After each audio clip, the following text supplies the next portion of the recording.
when we're doing this training with a group of people, what we do is give everyone a box.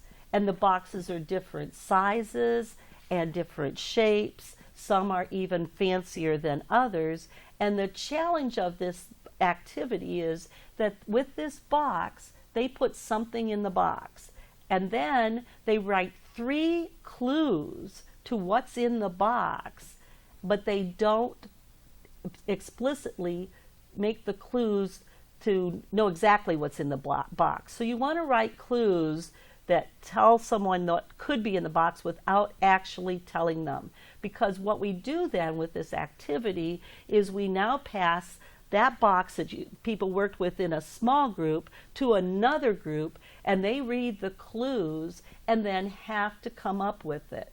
In your classroom, what I would suggest doing in small groups is with groups of 2, 3, 4, 5, whatever works for you, is to have some different boxes, and you call a group over as a small group activity, and they decide from maybe an assortment that you've already pre-gathered, you've gathered it and it's in a basket there, and they decide what object they're going to put in the box.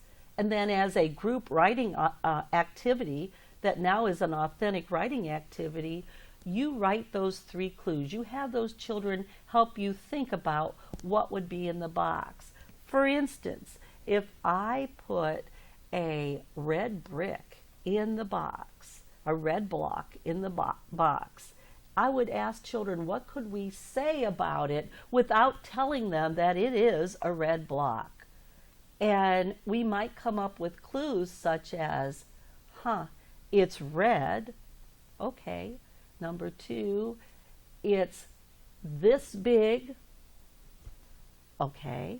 Number 3 could be, you could build with it. Now, I didn't say it was a block, but that gives clues that then the next group could try to figure out what it is.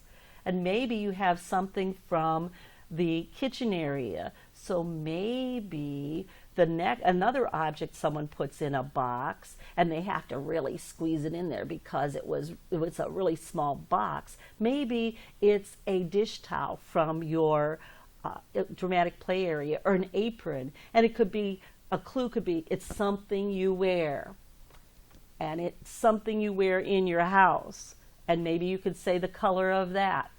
Oh, it's yellow, and you wear it when you mix things up. So that might be a clue. And then the group, and so after you've had all these boxes and the children have had this opportunity to write it, then for the next couple days, that group could come up to the front in your meeting area, they could have their box, and you could talk about the clues and the other children could guess it. Or you could also go back to the small group, and the small group would pick a box that is not theirs and try to come up with the answer. This has been really successful. I would encourage you to do this. If you want to extend it to a family involvement, we had where we would put it out all week, and there was something in the box, and we would give them a clue a day. And it got to be so successful that we had families calling their friends saying, what do you think's in the box? Here's the clues. And what the families would do would be write their clues down, write their answers down to the clues, and put them in a box. And at the end of the week, we had a few people that guessed it. And it was so successful, we ran that for a couple weeks of what's in the box. One of the things that is the standard for geometry and space is what could fit in a box. So you might have a box this big, and someone says, I think there's a dog in the box. Well, unless it's a miniature dog, it's not in the box. But children that's a hard concept for them to learn. Or if the box is this big, it could have something this big in it. So this is fun to do, and you may want to even repeat it. However, anytime you have anything really, really fun, only repeat it a couple times, but stop when they're having fun. Stop when children are excited about it, because if they like it and then you run it several times, then it becomes boring.